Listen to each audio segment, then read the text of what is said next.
except for the naturally, organically evolving script. Like that was cool. Everything else is really just improvised. Yeah, Crowboy is such an appropriate nickname lately. It feels so cool. I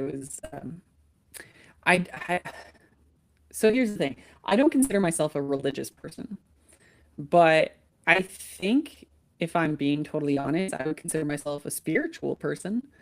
Um, Not necessarily, believing in like signs of by God or something, but like every now and again you see something and think, that's meant for me. Like I don't know. Anyways, I was walking you know this, but to our exclusive pre-show listeners and viewers, I was walking my dog the other morning. There's this big fat crow feather at the foot of my stairs just outside my door. Like it wasn't like on the sidewalk or something. When I said I found it, like it was in front of my It's right house. It was there. almost, yeah, it was almost like a gift. I was like, here you go, Sean. This is for you. And it was pristine. And I was like, okay, that was cool. And then the rest of my week, I now think that it was sort of an omen, a warning. My goodness. Oh. Well, it's just sort of like one thing after another, right? Like, so yesterday, for example, was an extremely expensive day. Unintentionally. It's because I lost my entire day work because of everything else that happened. I had a flat tire on my trailer. I had to buy a new tire because I had driven from, our town all the way to the next town over on a highway. So that's like 20 minutes of highway driving plus all the Yeah. freaking potholes and whatever. I don't know how far I was driving with this, but I pull into the gas station and I notice people are like looking over at me and I'm like, that's weird. Maybe it's just because there's a lot of people. And as I'm driving away, I'm like, what is that feeling? It feels like I'm literally dragging my trailer. Okay, okay. Anyways, he's come over, a buddy. I just call him buddy. He's not a guy I found. Is coming over to switch the tire today. He was a nice guy though. He fixed the valve free of charge, got me on the road. Like he's a mobile tire guy, Mm. and so he's like, I can order you a tire, but it'll take a week, or and I'm like, okay, I don't want to be that guy. Can I get one from like Canadian Tire? It's not great, but it's that's what they do. So, Hmm. anyways, getting that fixed. So all of this stuff, it was very expensive on top of losing the entire day's income, and then there was other expenses on top of all of that. So, oh my goodness, it's But you've got a crow feather. I have a crow feather. Is that a Uh, silver lining? I don't know. I don't know. Hey, you want to see something really cool? It's just because we happen to be in my dining room, not in the basement because I thought that it would be better for the internet, but also apparently my wife is expecting a delivery that has to be signed for today. So I'm like, I Right. guess I need to be upstairs. But I can show all the cool non-basement plants. So like this is a couple of long willow stems that I've wrapped around. I don't know if you can see that. An antler, a Oh, big fun. old antler. And it started to grow roots. So I'm going to plant it like a bonsai that's, weaved around an antler for no reason, just because I felt like it. Ooh, there we go. Get that out of the way. And then the other bonsai. It's not quite, but it's like a bonsai adjacent. Uh, is when I made the mounted orchid, Hmm. and I mounted it. So this is the ceramic candle luminaire thing, and I mounted it on top of this really cool piece of driftwood, and it's hard to tell on camera. But because the orchids are commercial, the roots are never exposed to light as they could be or should be, debatably.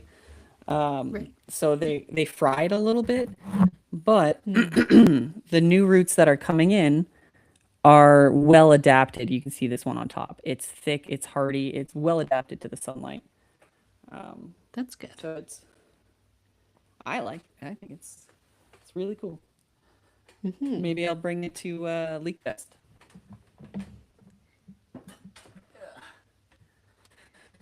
Hello. Hello. Do you want to see my show and tell? Yes. This morning, I went out and did some harvesting of leeks. Yay. You sprung a leak. Ha ha ha. I was Yeah, hoping to actually go ahead, I've sorry. been meaning to go do that for a week or so now. They've been up. Oh yeah. They're closer to my parents' place, but it's been a time. It's been a real time. Well, that's the thing.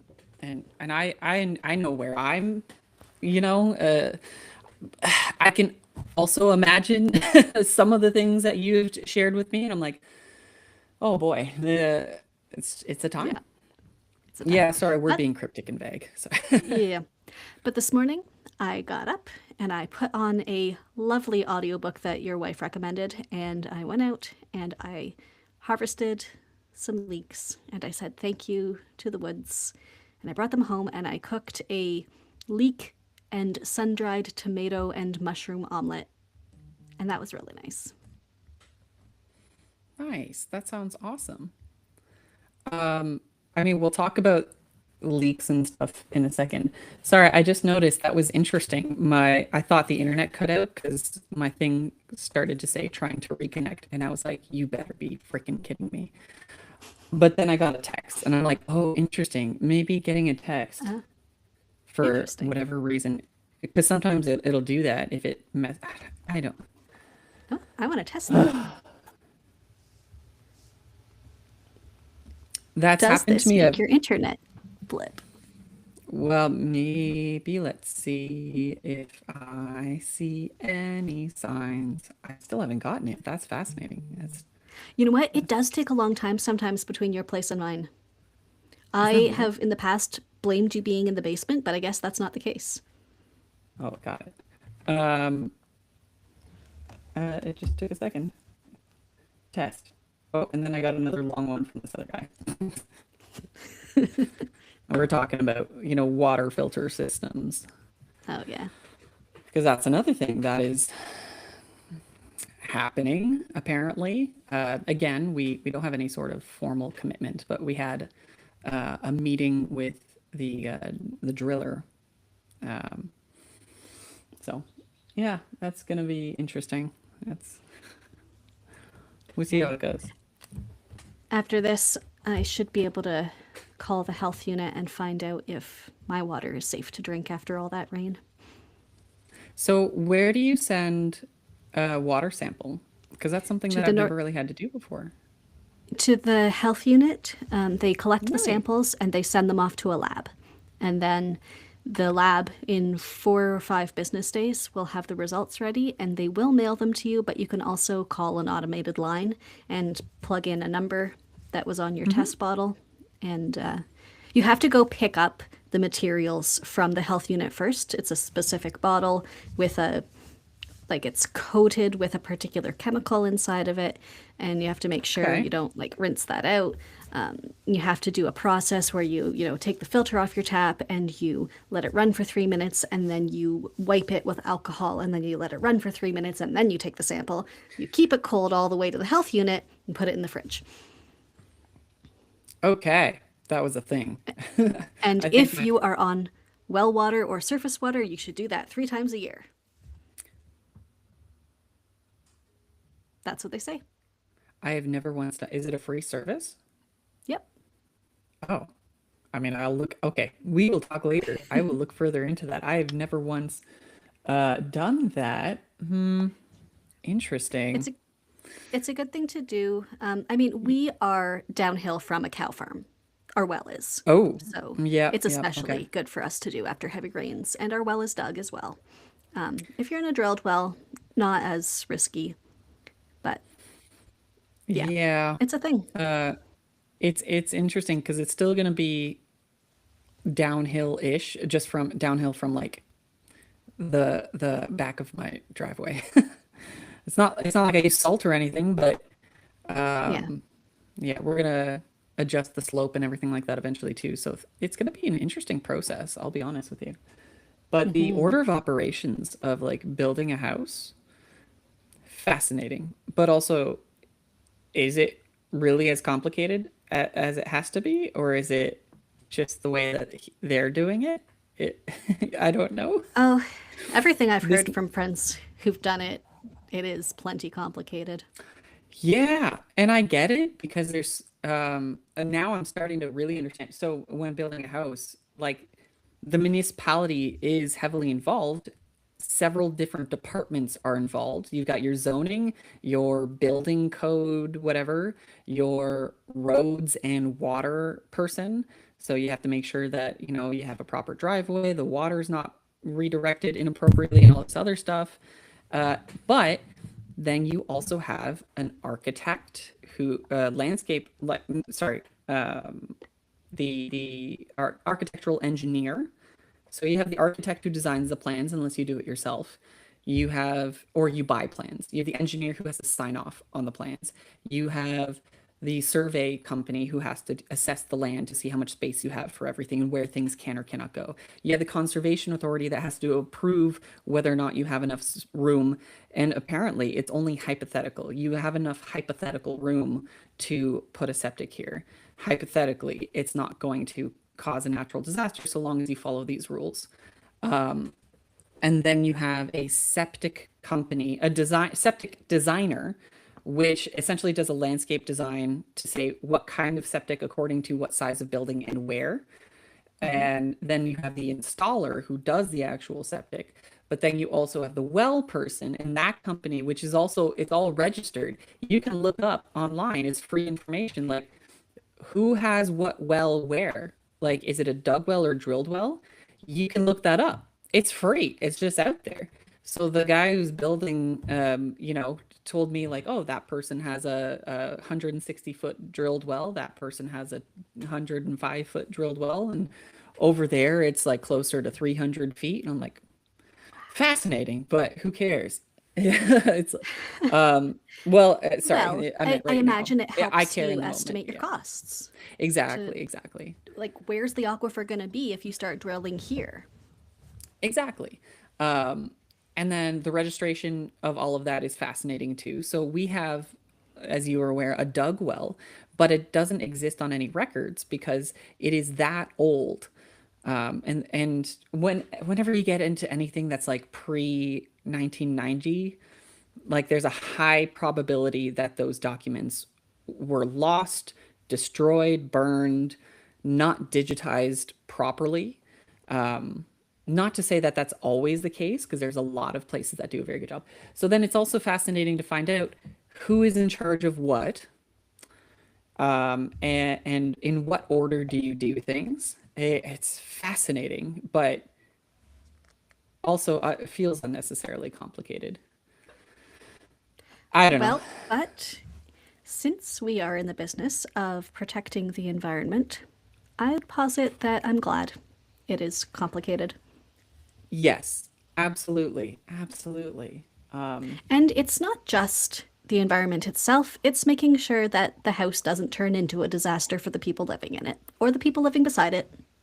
So I'm gonna tack on to that because yes, you and I and a lot of people we know are in the business of, trying to fight, to preserve, to, rebuild the environment, and help it in as much as we can. I do appreciate that it is a complicated process, and it should be. That's why there are experts. That's why we have lawyers. Not everyone can just be their own representative. But in this situation, the problem is, unfortunately, what I have observed, especially in smaller towns away from larger cities where there are agencies who, government, municipal agencies who really look into these things preemptively and monitor these things. a lot of things in smaller towns and areas are like it's not a problem until somebody complains. So like That's true. don't be afraid to ask questions. And it's not a complaint like, hey, person in charge of zoning in my municipality, send them an email and be like, I just, is this a problem? I don't really know.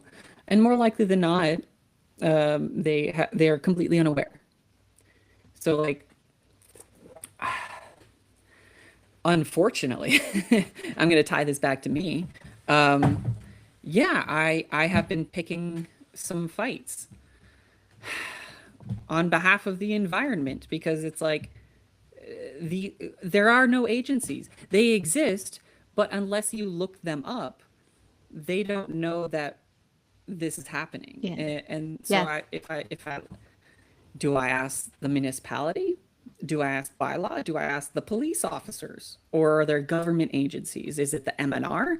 Is it the Conservation Authority? Like, depending on what the hypothetical problem is, like, who do you talk to? The first step is always your municipality because they'll point you in the right direction and they want to and they should. And if they don't, talk to somebody else. um, but yeah, that's an ongoing thing on the other side. That's Yeah. Yeah.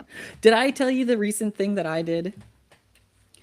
I don't know if I want to get into details now, but if I did not, let's just say news since the weekend. If you don't know what Okay. I'm talking about, then we'll talk about I it later. don't. Okay, Okay. we'll talk about it later. Let's talk about something that our viewers can understand. Do you have any questions in your Yeah. question box? Well, the question box is downstairs. So Oh, right.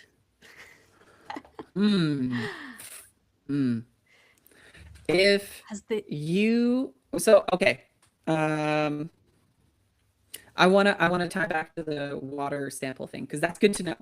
Somebody yeah. else asked me recently. It was a family member, a yeah, family member in law, whatever. Um, asked me about soil samples.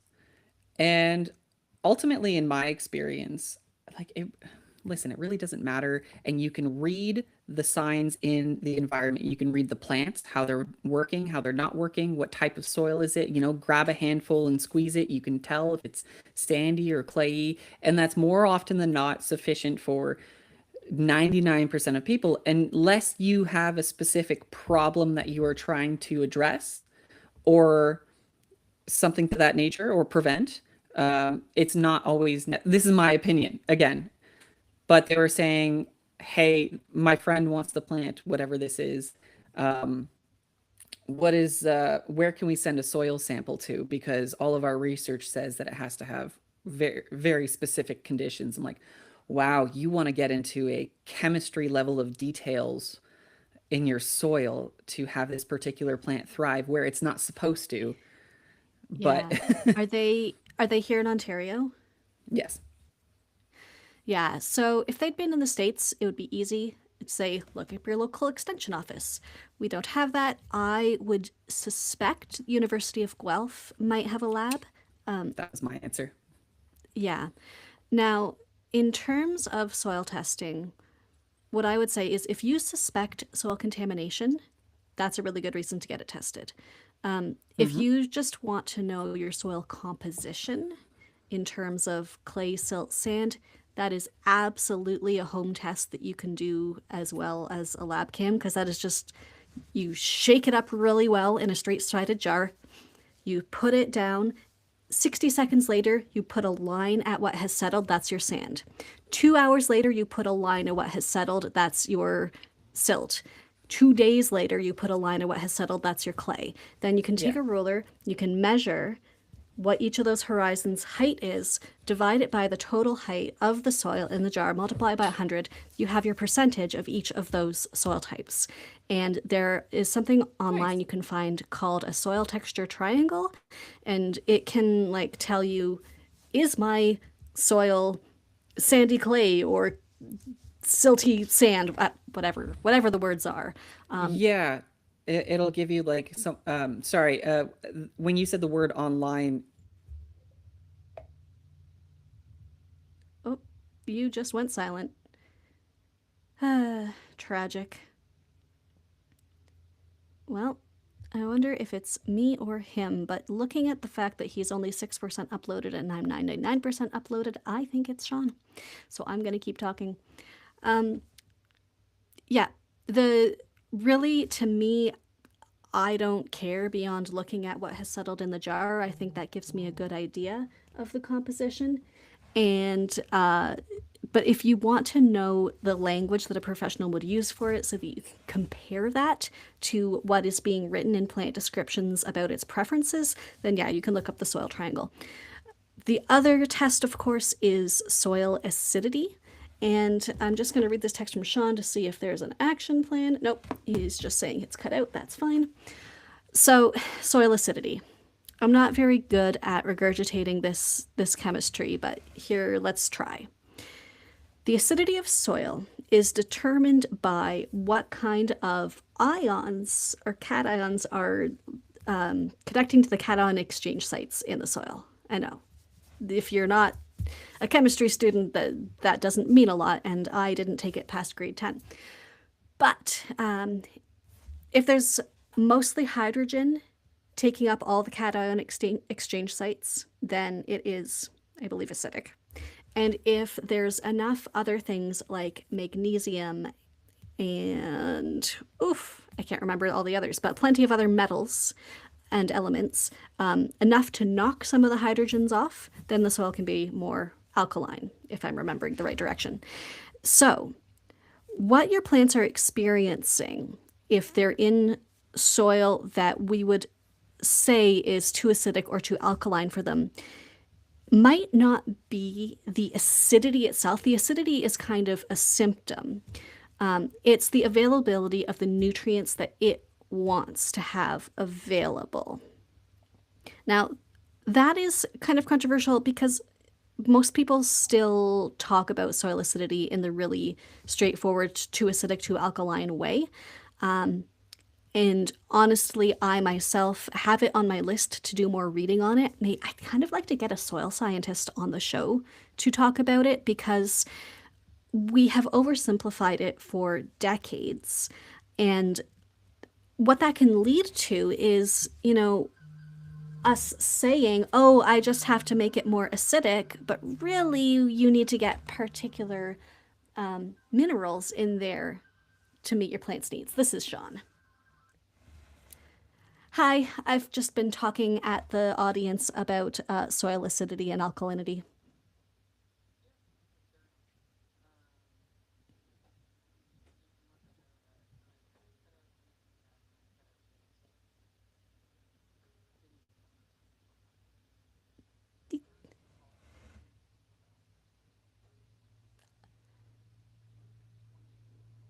Yeah. I'll see you at 10. Well, we'll try.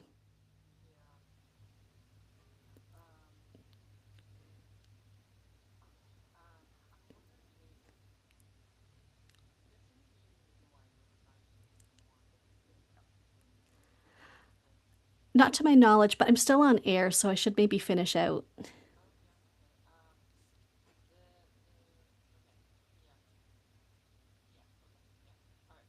All right, bye. Sorry about that. He's gonna call his internet provider because this is a long, long struggle. Honestly, I want to do the same because I do not get the levels I'm paying for either. But where were we? We were talking about mineral availability and soil acidity and alkalinity. It's a whole complicated thing, but here's what I want people to know. Most of the time, you don't need to get into the weeds about it.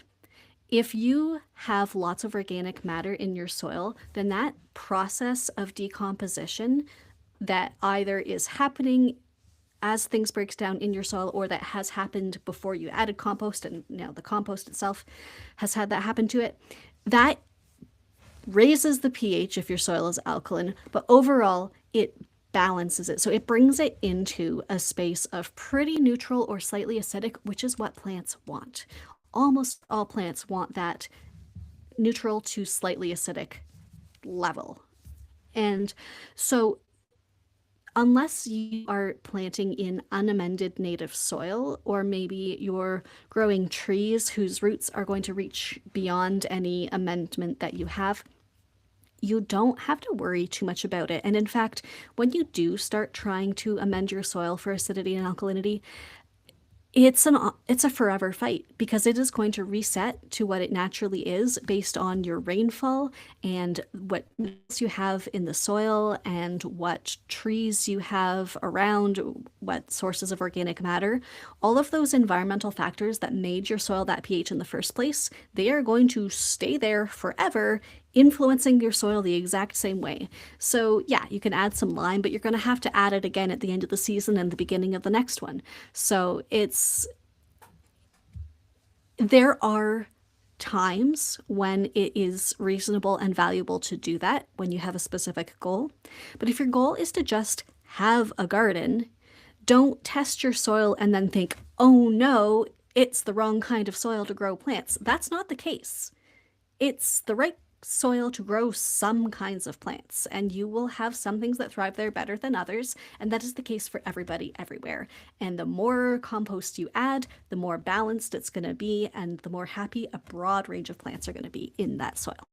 So that is my plant rant for the day, which is that we care too much about pH. And I hope, well, there's not a big audience here to come for me, but there might be people in the world who would come for me for that statement. But I stand by it. Thank you for hanging out with us today in the pre-show. Thank you for listening to my plant rant. I hope you go out today and enjoy your soil, whatever kind it is. It's that time of year here in the Northern Hemisphere where we are really taking a breath after the winter, sinking our hands into the soil and starting to feel better.